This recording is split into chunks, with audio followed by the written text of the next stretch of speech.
the fuck?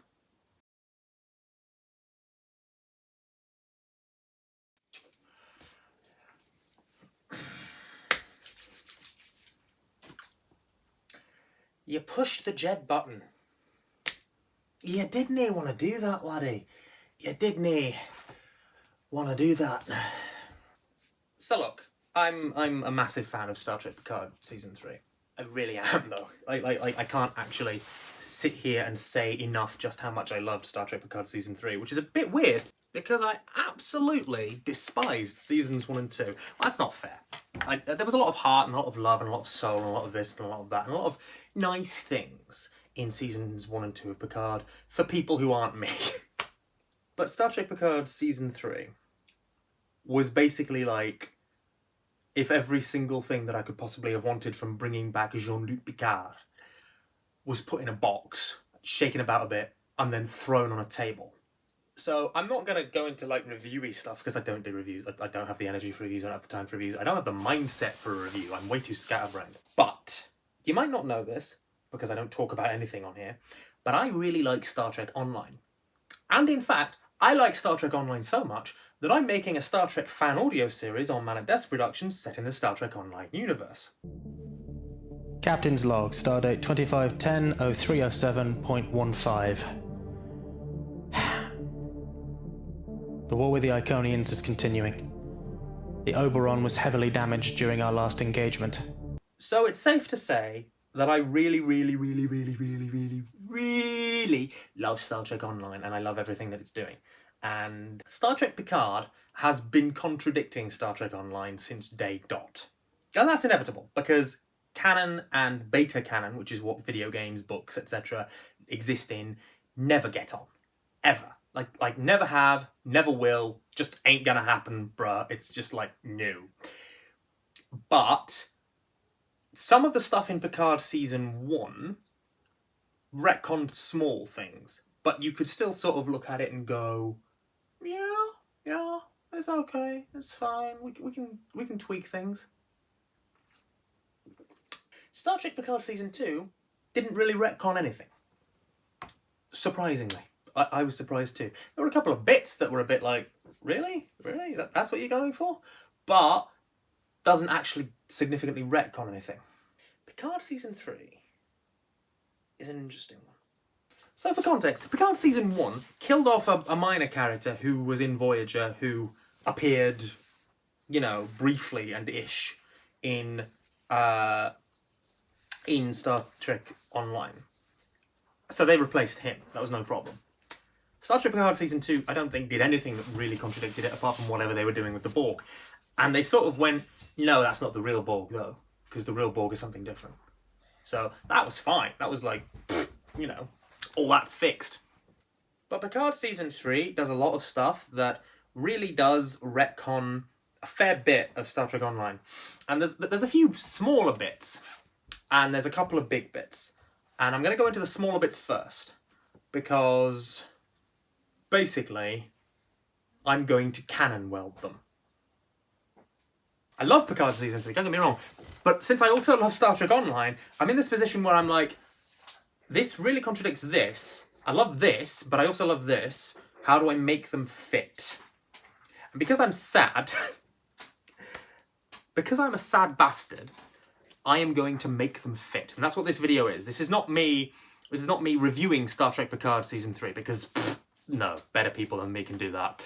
This is not me complaining about Star Trek Picard Season 3, because better people than me can do that. This is me canon welding everything that changes between Picard Season 3 and Star Trek Online's time period. Which is not actually a very long gap, but we're going to get into it now. So we're going to have to start with a caveat, and the caveat is I'm going to ignore 7 of 9 right now. For now. I'll come back to her, but it's not because I don't love 7 of 9, but it's rather because 7 of 9 in Star Trek Online is a bit messy, so we're going to come back to her in a minute. Okay, so she's like a big detail, but we'll come back to her in like a couple of minutes, okay? So take note, going to come back to 7. Love 7, coming back to her in a minute. So the big contradictions, like the big huge contradictions in Star Trek Online versus Star Trek Picard Season 3 basically come down to the Enterprise and whatever the hell is going on with that nonsense. because that is one of those things where you kind of need to canon weld a bit to make it work. So for context, the Enterprise F, NCC 1701F, this baby, see that? See that? I'm gonna pop a graphic up on screen anyway, but I've got little toys of them and I want to wave the little toys about because they're cool. The Enterprise NCC 1701F is the Enterprise of Star Trek Online. It was designed for it, and in Star Trek Online's canon, which we're going to get to in a second because that's an interesting one, but in Star Trek Online's canon it was launched in 2409. In Star Trek Picard's canon it was launched in 2387 and was decommissioned in 2401/2402/ whenever the hell that's actually supposed to take place. That's a different question, not going to worry about it. But Star Trek Picard Season 3 parks the Enterprise F in favour of the Constitution 3 type Enterprise G, which formerly was the Titan. Now, not a fan of that because I like the Enterprise F, but it can work within the context of Star Trek Online, and here's how. So first, ignore all the sort of background lore about the Enterprise F in Star Trek Online, because a lot of the background lore about Enterprise F in Star Trek Online is precisely that, it's background lore. So you'd have to go and read the short stories, or go and read, you know, the wiki details. You don't really see anything too drastic about, oh yeah, this is the USS Enterprise, it was launched precisely here, and it's come from precisely here. No, you don't see any of that really in the game. In-game, the Enterprise F appears first in Boldly They Rode, the last mission of the 2800 arc, where the Dominion 2800 ships from DS9 attack DS9 from like 30 years in the past. It's a big thing, go play it, it's cool. But, and here's the important thing, it's never specifically stated that the Enterprise was launched then. So, the exact sequence of events leading up to that moment are Captain Sean, captain of the USS Belfast, loses his ship because of the Dominion. Captain Sean takes command of the Enterprise. At some point, it's not really specified when, Captain Sean was basically advised by Captain Data to take command of the USS Enterprise. Okay, 3 distinct points here. Enterprise, so Belfast is destroyed, Sean takes command, Data gives Sean advice about taking command of the Enterprise. These events don't necessarily have to happen in that precise order. So first off, Captain Data used to be a contradiction because Data was dead, right? Data was dead, and the Countdown comics from 2009, which brought him back, were wiped from beta canon, so they don't exist anymore. Okay, that's cool. So Data was dead, and that didn't make sense for him to be back.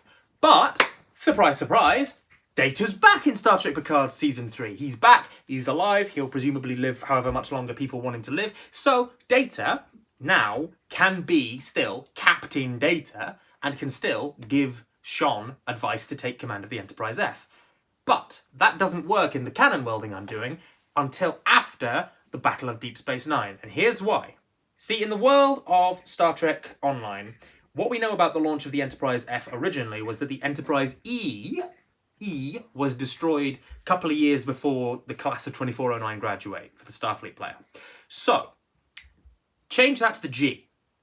Alright, let's assume Star Trek Legacy, the thing people want to happen, happens. Enterprise G potters along, Jerry Ryan as Captain 7, everybody's fucking happy, and then boom!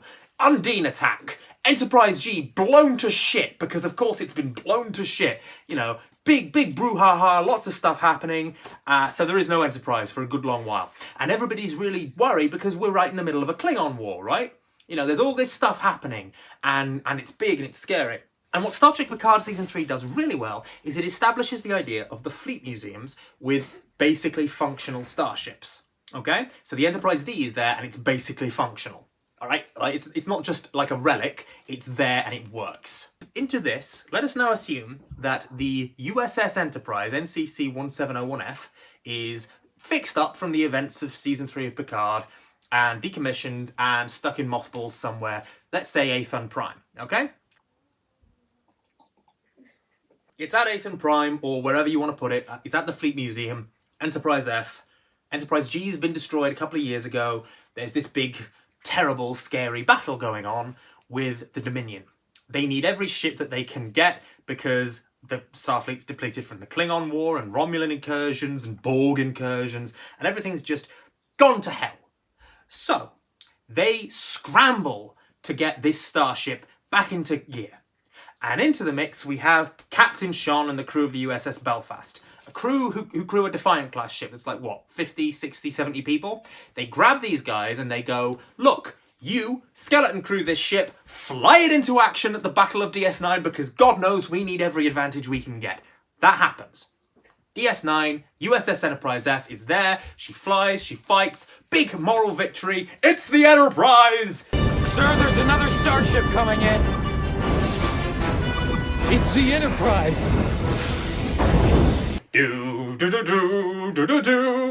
Yeah, I'm gonna hope that I remember to put epic Jerry Goldsmith music in there because otherwise I just look really stupid doing that.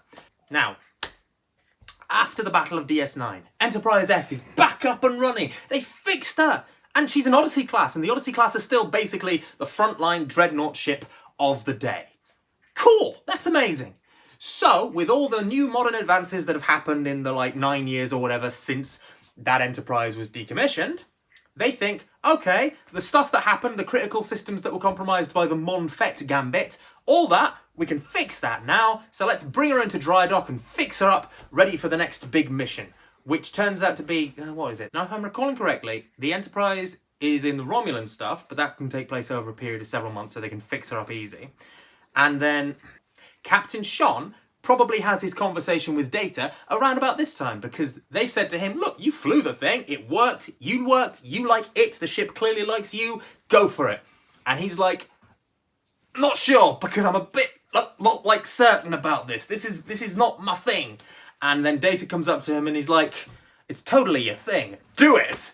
And I would kill to see Brent Spiner say it in those exact words. But Sean takes command of the new Enterprise F. And there's a period of a few missions before the Enterprise F shows up again, I think at the start of the Dyson Sphere arc. So it's in some of the new Romulus stuff, maybe, but it mainly shows up at the start of the Dyson Sphere arc. So it's not a massive presence, and there's a lot of time between when 2800 was supposed to happen and when we next see the Enterprise during the Romulus stuff. So there's time for the ship to have been spruced up, gotten a new crew, everybody's gotten used to it, the ship is cool, everybody really likes it. And then Bob's your uncle, Enterprise F is canon, Enterprise F is back in service, and, you know, everybody's like, yes, cool, spectacular. Now there's a couple of other bits and bobs that sort of minorly contradict Star Trek Online's canon, but actually at the same time don't really. One of which is Geordi. Geordi LaForge in Star Trek Online is Captain LaForge of the USS Challenger. Geordi LaForge in Star Trek Picard Season 3 is Commodore LaForge in charge of the museum at Athen Prime.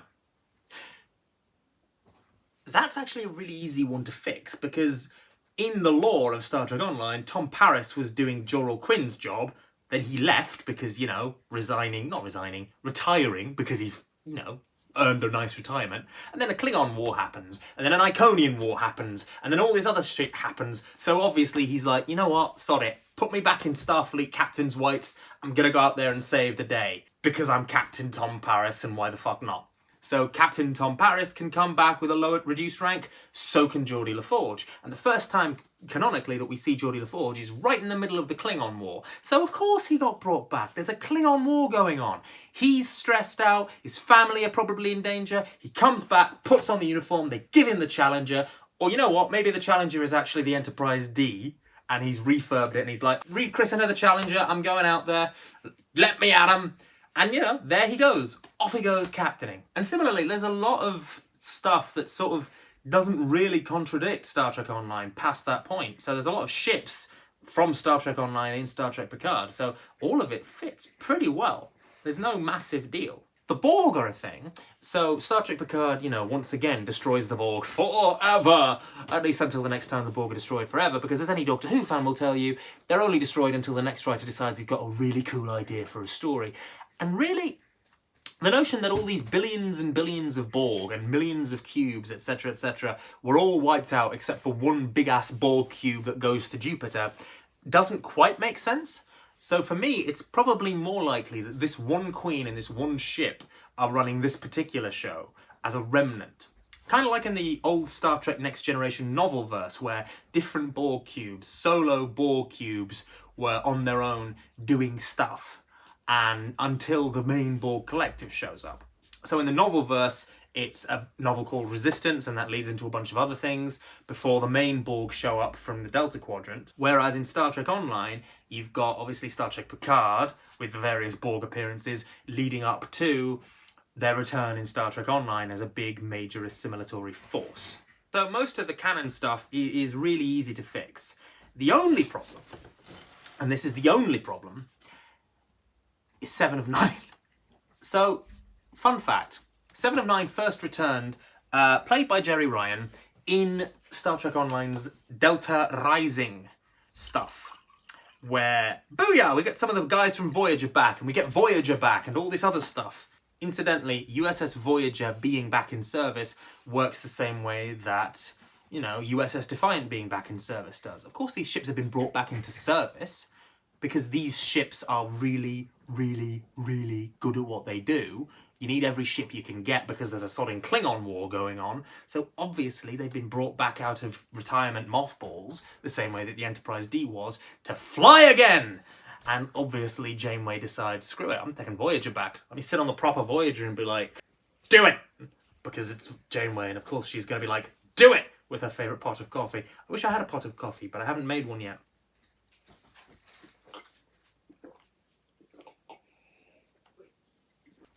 But 7 of 9 is one of the characters that comes back for the Delta Rising stuff, which is cool.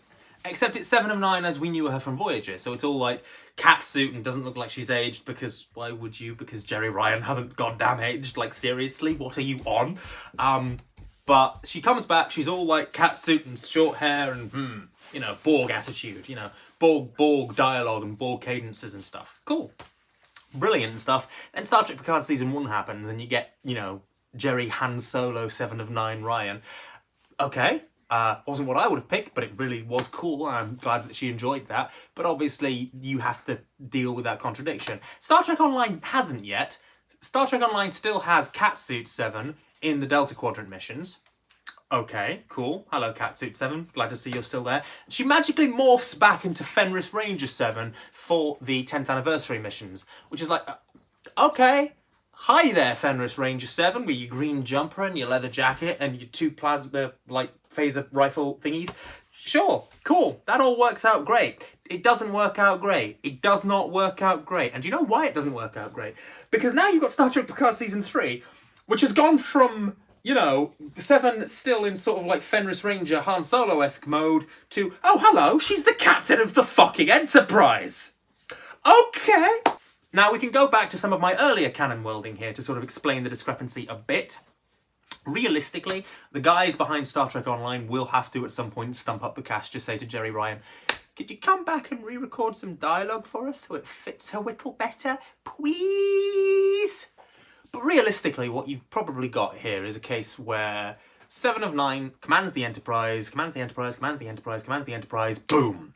Enterprise G, gone! Undine blew her the fuck up. And 7 of 9's a bit like, that went fucky. Knowing her, she'd probably blame herself, because of course she would blame herself. She blames herself for a shit ton of things in the course of this series.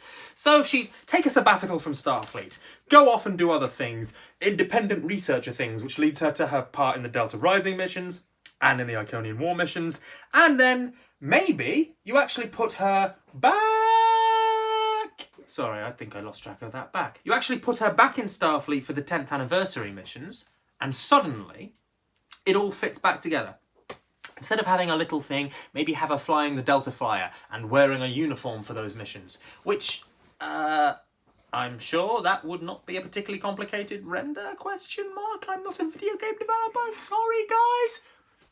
Although I'm not gonna lie, it would be fucking awesome to see 7 of 9 in the Odyssey Captain's uniform, because that thing with the white shoulders is beautiful. I love it. But yeah, so it would be relatively straightforward to make that fit in terms of like the narrative, because there's no reason why she's, you know, necessarily the captain of a starship for most of those missions. But she's the only thing that would need serious retconning. Now that being said, Star Trek Online has done some serious retconning over the last 13 years. It's not like it's a stranger to it. And while it will possibly be even easier to just retcon the Enterprise G out and have the Enterprise FGH?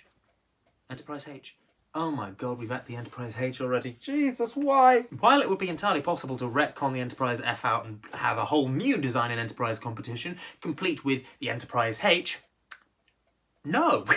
Look, and I'm not saying no to be an awkward git. I'm not saying you shouldn't do that because I'm an awkward bastard. Well, I'm not just doing it to be an awkward git, but I do really like this starship. But people have gotten used to the Enterprise F as the Enterprise of Star Trek Online. People love that ship. People have bought the variants of that ship. There's the Yorktown variant. I built a fan series around it. Other people have built a fan series around it. It's a popular ship. And to let it be essentially retconned out of existence, it kind of sucks. Not gonna lie, it just really kind of sucks. You know. But anyway, so that is how I would canon weld a lot of these issues. And you know, if there's more issues that I haven't noticed or I haven't spoken about, again, really easy to canon weld those. Really easy to make those all fit together with a bare minimum of retconning. I am in fact available to help write this stuff. Honest Gov. Yeah, it's never going to happen. But I can shoot my shot, right? No, never mind. Not shooting my shot. Forget I said anything. Anyway, bye.